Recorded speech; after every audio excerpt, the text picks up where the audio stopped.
जय भीम, नमो बुद्धाय।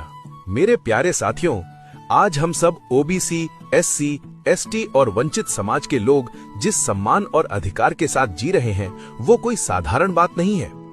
आज हम खुली हवा में सांस ले पा रहे हैं, अपने अधिकारों की बात कर पा रहे हैं, शिक्षा पा रहे हैं, नौकरी कर रहे हैं, वोट दे रहे हैं और अपने भविष्य का फैसला खुद कर रहे हैं। ये सब किसी चमत्कार या किसी देवता की कृपा नहीं है। ये सब भारत के संविधान की ताकत है और उस संविधान के निर्माता बाबा साहेब डॉक्टर भीमराव अंबेडकर का संघर्ष है। जो लोग इतिहास पढ़ चुके हैं वे समझते हैं कि बाबा साहेब ने किन कठिन परिस्थितियों में संविधान बनाया होगा, लेकिन जो लोग इतिहास नहीं पढ़ते, संविधान को नहीं समझते, उन्हें शायद ये समझ ही नहीं आता कि आज हमें इतने अधिकार कैसे मिले। दुर्भाग्य की बात यह है कि कुछ लोग डॉक्टर भीमराव अंबेडकर को एक जाति तक सीमित करके देखने की कोशिश करते हैं।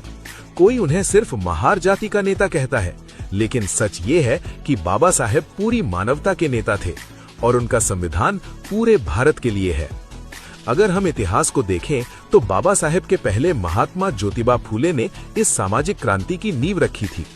बाबा साहेब उन्हें अपना गुरु मानते थे और अगर हम इस विचारधारा की जड़ में जाएं तो हमें सम्राट अशोक और भगवान गौतम बुद्ध की करुणा, समानता और मानवता की शिक्षा दिखाई देती है। लेकिन दुख की बात यह है कि आज भी बहुत से लोग इस विचारधारा को समझ नहीं पा रहे हैं। हम अपने अधिकारों के लिए उतनी मजबूती से खड़े नहीं हो पा रहे हैं जितना हमें होना चाहिए।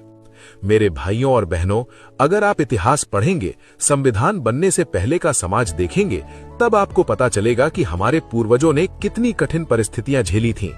एक समय ऐसा था जब हमें शिक्षा से दूर रखा गया, इंसानों को ऊंची और नीची जातियों में बांट दिया गया, कुछ लोगों को अशुद्ध और अछूत घोषित कर दिया गया, उन्हें समाज में साथ बैठने की अनुमति नहीं थी, सार्वजनिक कुएं से पानी भरने की अनुमति नहीं थी, मंदिरों में प्रवेश नहीं था और सरकारी पदों पर आने का अधिकार भी नहीं था। हमारे पूर्वजों को अपनी जमीन तक रखने का अधिकार नहीं था। वे जमींदारों के खेतों में काम करते थे, दिन भर मेहनत करते थे और बदले में सिर्फ एक समय का खाना मिलता था। महिलाओं के साथ तो और भी अन्याय होता था। अगर किसी महिला का पति मर जाता था तो उसे सती प्रथा के नाम पर जिंदा जला दिया जाता था। ये वो समय था जब इंसान को इंसान नहीं समझा जाता था।